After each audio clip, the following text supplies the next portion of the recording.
Well, hey everyone, welcome back to Hope City, Arkansas, or welcome for the first time. If we've not met before, I'm Adam. And I'm Ashley. And we are starting a brand new church right here in Northwest Arkansas. Hope City is about this. We believe that hope is for everyone. You see, we believe that when people get to actually experience Jesus, when we experience Him for who He really is, He changes our lives. And then that goes on beyond just our church. It goes out into our community. It goes into our homes, our neighborhoods, our schools, and it actually impacts generations with the hope that only Jesus can bring. And so we're glad that you're here checking this out with us. Yes. And if you are here today, I want to say Happy Mother's Day. Yes, it's a big day, right? To all of our moms, and thank you for taking time out of your special day to be here with us. Yeah. And I want to remind you to let people love you today, let people take care of you today, because as moms, we like to take care of everyone else and not always ourselves. Yeah, you looked at me. I'm over here taking notes. She's telling me how to make this a great day for our family as well. So let today be about you. And also, I want to speak to a few other people as well. And that is to moms who may have struggled with infertility, or you're waiting on when is your Mother's Day? When can you be celebrated as a mother? Yeah. If you've lost a child along the way, or if you're missing your kids from afar, we just want you to know that you're loved and you're appreciated and you are cared for, and we are here for you. So if you are lonely, or if you just want someone to talk to about today or just life in general, please feel free to reach out, and we would love to be there for you. Yeah, you can message us, comment below, whatever. We can follow up with you, and we can just listen and be a friend if that's what you're looking for. And also, in honor of Mother's Day, we've got a really cool opportunity for us to partner together to make a difference right here in this community, partnering with a great organization called Loving Choices Pregnancy Center. Loving Choices works with moms who are in crisis or maybe dealing with an unwanted pregnancy, and they offer pregnancy testing and ultrasounds. They offer counseling and help give resources to moms who are walking through maybe a really tough season of what does it look like to even be a mom, and they want to partner with moms to go through that. They even offer post-abortion resources and counseling to people who have chosen to go down that path. They've got a men's program to holistically partner with families to help out the entire family through that process. But for every person today that likes this video, who comments on it, shares it, or if you follow us on social media, we're going to make a donation to Loving Choices to help some moms, just to say Happy Mother's Day and to really make a difference in this community. And you have an opportunity to do that with us today as well. Super excited about today's message. As a mom, I feel like I keep on falling with my kids, or even with my husband, just in areas of life. Just keep messing it up. I know, isn't that the story of our lives? Right. Yeah. And so if you can relate to that, please stay tuned, because we have a really great talk from Adam. Yes, we keep on falling, but God keeps picking us back up again. Yeah, and at the end of the day, we believe that we are all in the same boat. We are in this together, and that's what this message is all about. So thank you again for being here. Thanks for checking this out. Be sure to stick around to the end, and we've got some great opportunities to take some next steps with us as a church if you're interested in being involved. Yeah, and thank you for watching. Hey, welcome back to Hope City, Arkansas. So glad that you're here with us today. Prior to moving to Northwest Arkansas to plant Hope City, our family lived in Colorado, just outside of Denver. We were in the foothills of the Rocky Mountains, and man, we absolutely fell in love with everything the mountains had to offer. We loved getting out and hiking and biking and camping. And our first summer in Colorado, we were on our first ever camping trip with our 3-year-old and 2-year-old, which, by the way, if you have never tent camped with a 3-year-old and a 2-year-old, it's an experience, okay? You might need therapy afterwards, but in all seriousness, our family, we loved it. Some of our favorite memories came from camping trips together in those 3 years that we were there. And we spent most of our days while we were camping out hiking and getting our boys worn out so they would sleep at night in the tent. And we were on a hike on our first camping trip that summer. It was about a 1.5 mile hike out to this beautiful lake.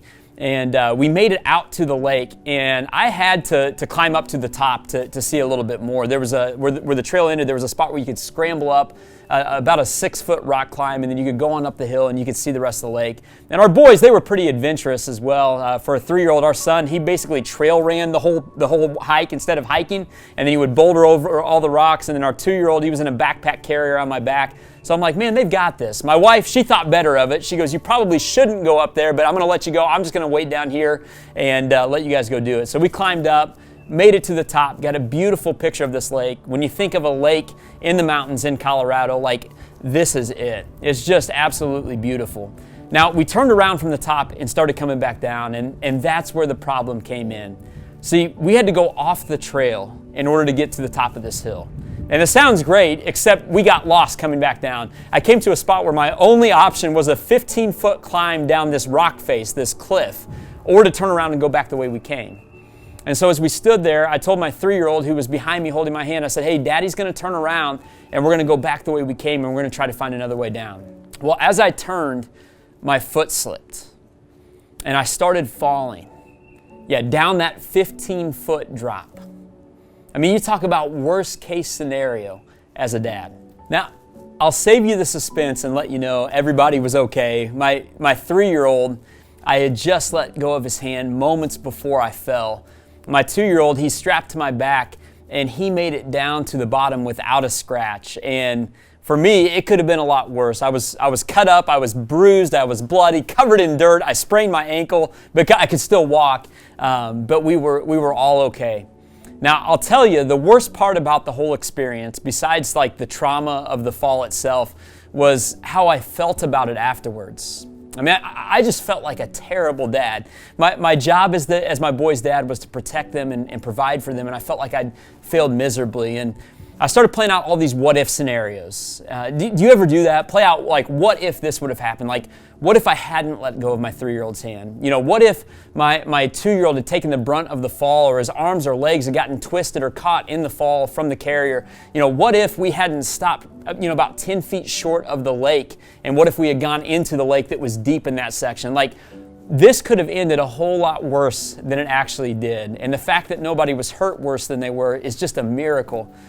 But then I had to go show up and see my wife again. So here I am with our 2 boys, our 2 toddlers, cut up and bloody and bruised, and she's heard us screaming from, down the lake, and she's looking at me like I've just survived like a 15-foot fall off of a cliff, because I just survived a 15-foot fall off of a cliff. And again, I just felt like a failure of a husband and a man in that moment. And she showed me all kinds of grace in that moment. But man, you talk about like a moment where your life flashes before your eyes and you go, man, I just feel like a failure. Like that was it for me. And look, here's the thing. I know I'm not alone here. What happened to me hiking that day, it just applies to life, doesn't it? I mean, we get off the path, we get off the trail, we get off course, we end up somewhere that we never intended to be. We're lost, or worse yet, we fall. And we end up like bloody and bruised and beat up by what we've done or what's been done to us. It just applies to life, that kind of failure, doesn't it? I mean, maybe it's with your family. Maybe no matter how hard you try, you just find yourself back in fights with your spouse or with your kids, and you guys are just beating each other up all the time, and it's exhausting. Or maybe it's an addiction. Maybe you've been in plenty of groups and you've been doing all of your work along the way, but you can't shake the need for another hit or another drink or another click on that website. Or maybe for you, it's not even what you've done, but it's what's been done to you, right? Maybe you ended up somewhere with someone doing something you never intended to do, but here you are, and you're left with the shame and the regret and the guilt of what they've done to you. Or maybe for you, it's church, right? I mean, let's be honest, churches, we're not the best at seeing our own stuff and owning it, but we're pretty good at pointing out the stuff that happens in other people.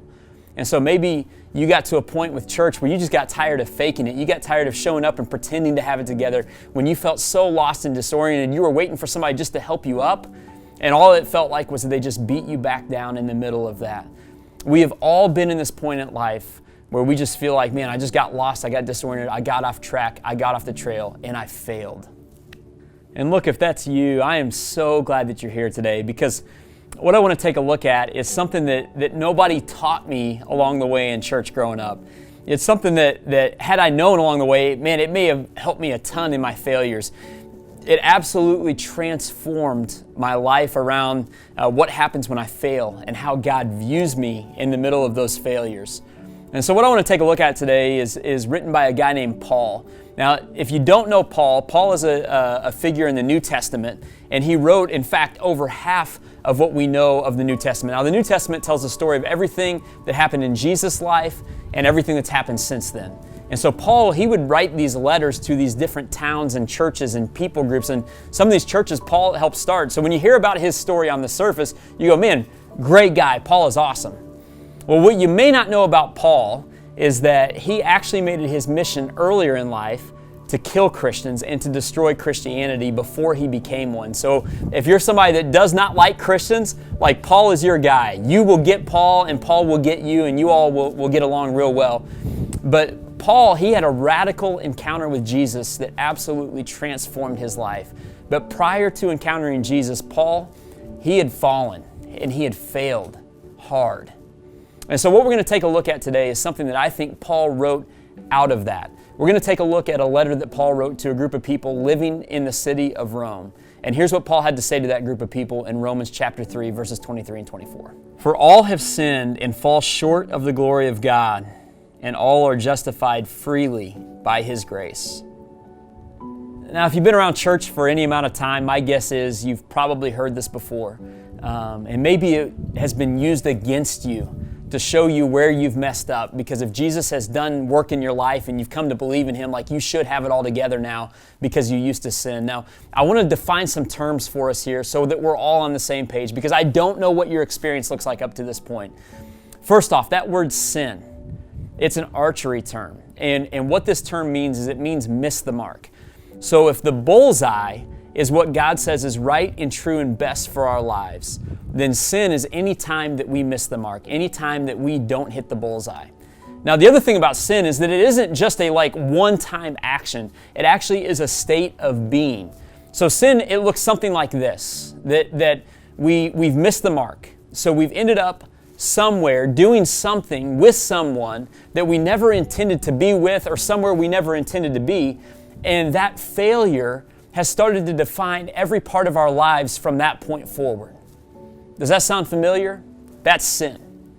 And then when Paul says the word all, when he says all have sinned and fall short of the glory of God, man, that word all means all. No matter how many times you read the Bible a day, no matter how many times you pray, no matter how much you've gone to church, or no matter how many bad things you think you've done and how far gone you think you are, Paul says we are all in the same boat with this. We have all sinned and we all fall short of the glory of God.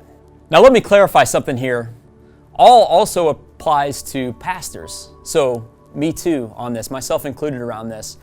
And what happens in our lives collectively when we sin is that sin actually results in something. It takes us somewhere. If we go back and look at the verses, it says that all have sinned and all have fallen short of the glory of God. Now again, I want to give some definitions here, because what I'm about to show you is something that nobody had ever shown me before. Nobody had ever taught me growing up in church, and it absolutely transformed my view of how God sees me when I fail. That phrase, glory of God, it means this. I always thought it meant live up to God and try to be God. That's not what it means. What it means to fall short of the glory of God means to fall short of who we were created to be. You got to go all the way back to the story in the very beginning.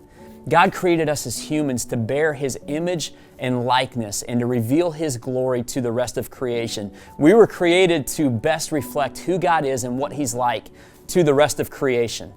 So that's what the glory of God means. Now, when it says that all have sinned and fall short, I used to read that growing up, and the way it was used against me even in church growing up was that you used to sin. But now that you follow Jesus, that sin should be in your past. It shouldn't continue happening. But that phrase that Paul wrote in the original context, in the original Greek, that phrase was in the present continual tense. So here's what that means for you and me today. That phrase better translates, keep on falling. All have sinned and keep on falling short of who God created us to be. It's an everyday, present, continual action. So here's the truth Paul is trying to communicate. Let's just make this really simple. We've all missed the mark. We keep on falling short. And we've ended up becoming someone other than who we were created to be. And if you're anything like me, man, that's just the story of my life, right? Well, we talked about it earlier, but maybe it's an addiction or your relationship with a spouse or significant other, or with your kids. You just keep on trying so hard in those areas, and no matter what you do, you feel like you just keep on falling. Or maybe it's been your experience in church up to this point. Maybe you've kept showing up at church and you felt like, man, I've just got to fake it, because if they really knew what was going on behind the scenes, if they really figured out who I am, then they wouldn't want me here anymore. And you feel like you just keep on falling in this area of life. And look, Paul gets it. That's why he wrote this. He goes, we keep on falling. we keep on missing the mark. It's a present, everyday, continual action. But thankfully, Paul doesn't stop writing there. He continues on. Romans chapter 3, verses 23 and 24, Paul says, "For all have sinned," we've missed the mark, "and we fall, or we keep on falling short of the glory of God," and that's who we were created to be. And then he goes on, and all are justified freely by His grace through the redemption that came by Christ Jesus. Now, you know what's so cool about that word justified? That word justified, it's a legal term that literally translates to be put in right standing. To be put in right standing with what God says is right and true and best for us. It literally means to hit the mark. It's the opposite of sin. Now, justified in this sense, it's not something that we can do for ourselves. It's something that someone else does for us. So what Paul is communicating is that it's Jesus who justifies us. He hits the mark for us on our behalf. And so here's how this works. When Jesus went to the cross and he was nailed to the cross and put in the grave, He took all of our sin, all the times we missed the mark, all of our shame, all of our guilt, and He put it to death with Him in the grave. And He rose from the dead to prove that it's true. Now again, that word justified, we read it on the surface and we read that's a past tense thing. That's something that happened in the past. And you're like, Adam, I've already heard this story before. I've heard it a million times, but I keep screwing it up along the way. You know what else is so cool about that word justified? It's also in the present continual tense in the original Greek. It's almost like that Paul and Jesus, like they knew that our reality would be that we keep on falling. And so they give us this reminder that instead of a past tense justified, God keeps on justifying. God keeps on justifying every single time we miss the mark. So what does that mean for us here today? Well, it starts with this. It means that God isn't surprised when you fall again and again and again.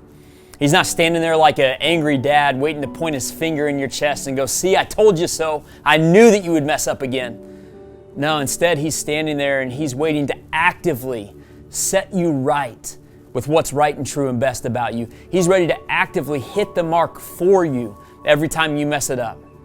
He's actively waiting with a hand out to help you up when you fall and help you get back on track and say, "Hey, let's get you back to who you were created to be." But look, even though that's the way that God interacts with us and the way that He receives us back, that hasn't been our experiences in church a lot of times, has it? I mean, I know for a lot of us, myself included, that's been the opposite of what we've experienced in church. Like when you mess up, either you feel like you got to put that mask on and you got to fake it just to get through it again, or worse, you're found out and nobody's waiting to actually help you back in. And in fact, they're kicking you back down when you're already down. Does that sound familiar to anyone? Or how about this? We show up in church and we look around and we see all these people who seem to have it all together on the surface, right? And that's when all those feelings of guilt and shame, they start flooding back in, don't they? Look, church hasn't always been the safest place for us when we fall. It's not always been the safest place for people like you and me, right? But what if? What if it didn't have to be that way? What if when we fall, church was actually the safest, most sound, secure place that we could ever show up in? See, Jesus actually said that's the type of church He envisioned. That's the type of church He came to start. He said that the church, man, it's not full of perfect people. It's more like a hospital. It's full of people who know that we've fallen. We know that we've gotten hurt. We know that we've gotten beat up along the way. And Jesus says, you're a community of people that you come into this place together to find hope and healing, and to find a God who looks at us and goes, I'm going to pull you back up and I'm going to keep on justifying you no matter how many times you've fallen down. You know how we say this around Hope City? We say it this way. We are all in the same boat. Man, we are all in the same boat. We've all sinned. We've all missed the mark. We keep on falling. And yet God keeps on justifying us every single day. We are all in the same boat. I love the way that the Message paraphrase says it just a few verses before in Romans chapter 3, verse 20. Let's check this out. Paul says this, he goes, and it's clear enough, isn't it, that we're sinners, every one of us, in the same sinking boat with everyone else. We are all in the same boat. See, when you come into this community called Hope City, what you're not going to get is a group of people that have it all together. What you're not going to get is a finger pointed in your chest telling you to get your stuff together. What you're going to find instead is a community of people where we lock arms and we say, man, we are a work in progress. Like God is doing work in our lives, and together we're going to have this safe place where we can be real, where we can process through the questions and the doubts and the fears that we have, where we can actually share our story and our real life struggles and go, man, there's no condemnation waiting for us on the other side. Instead, we're going to support each other in that community and become who God created us to be. In that process, we're going to see God keep on justifying the way that He has promised to do continually every single day. And what we're going to find in the middle of a community like that is we're going to find that we get to experience Jesus, and we're going to find Him start to change our lives as we do that. What you're going to find from us when you enter into a community is what it is that Paul talks about here in Romans chapter 3, and what it is that God is offering us in the moment that He keeps on justifying. What you're going to get from us is grace. Back to Romans chapter 3, Paul says this, all are, again, continually being justified freely by His grace. And that word grace, it's being given what you need, not what you deserve. And grace, it's designed to sustain you when you're weak. Grace, it empowers you. And it's what makes a changed life possible. See, what we believe and what Paul is communicating here is that it's possible. It's possible for ordinary, jacked up, messed up people like us to come together into community and to see Jesus start to change our lives as we're just real with each other, right? And as He meets us in the middle of that. And in that process, we start to become who God created us to be. We become people who are revealing the glory of God right here on this earth. And the world gets a better picture of who Jesus is as a result of that. We keep on falling, and God keeps on justifying. We are all in the same boat. I mean, can you imagine? What would it mean for your life to have a church like this? I mean, what if the church was actually known as a hospital for the sick, as a safe place for the fallen? What if us collectively as people who are part of the church, instead of being known as one of the most hypocritical, judgmental people groups on the planet, what if we were known as one of the safest, most authentic, most loving, like I don't have all my crap together, but Jesus is changing me communities that this world has ever seen? I mean, what would it mean for your life to be able to have a safe place to come process through whatever's going on and to see Jesus start to change every aspect of your life, to look more and more like who He created you to be, whether that's your relationships or how you interact with your neighbors or in your workplace or in your home with your kids? What would it look like to have a church that actually supports you in those areas? And what would it mean for our community? Instead of the church to be seen as the problem in our community, for the church to be seen as the solution to anything our community faces. I mean, what if people didn't believe this crazy story that we tell about Jesus and being the Son of God and the resurrection? Like, that might sound nuts, but what if they couldn't imagine a community where Hope City was not part of it? That's the type of church I want to be part of. And we want to invite you to come along this journey with us. We believe that God is leading us to plant a church, to begin a community here where we're all in the same boat. We don't have our stuff together. We believe that we keep on falling every single day. But we believe that every time we keep on falling, God keeps on justifying. And so we can say with confidence, truly, we are all in the same boat. Let's respond together this morning.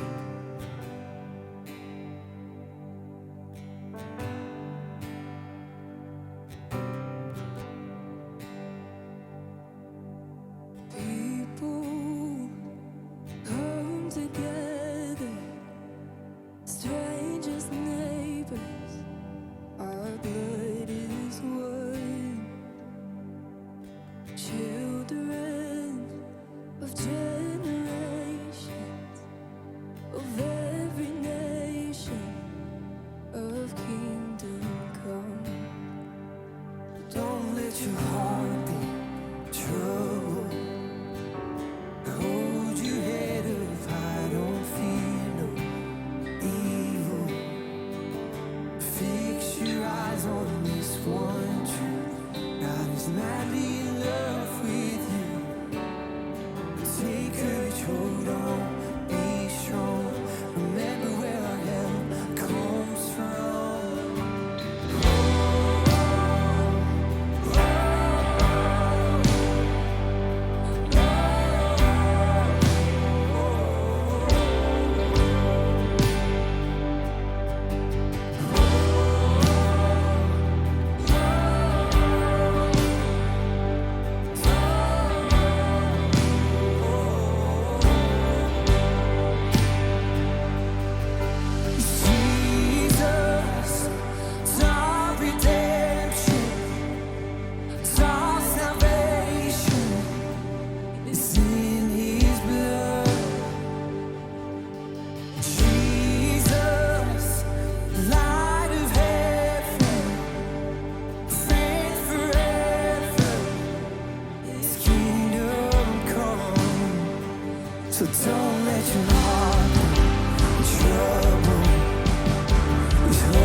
children. Clean hands, pure hearts, good grace, good God. His name is Jesus. You sing loud, all you heavens. Let the praise go up as the walls come down. All creation, everything with breath, repeat the sound. All his children, clean hands, pure hearts, good grace, good God. His name is Jesus. Come on, you sing loud, all you heavens. Let the praise go up as the walls come down. All creation, everything with breath, repeat the sound. All his children, clean hands, pure hearts, good grace, good God. His name is Jesus. Jesus, it's our redemption, it's our salvation. It's in his blood. Jesus, light of heaven, and forever, his kingdom come.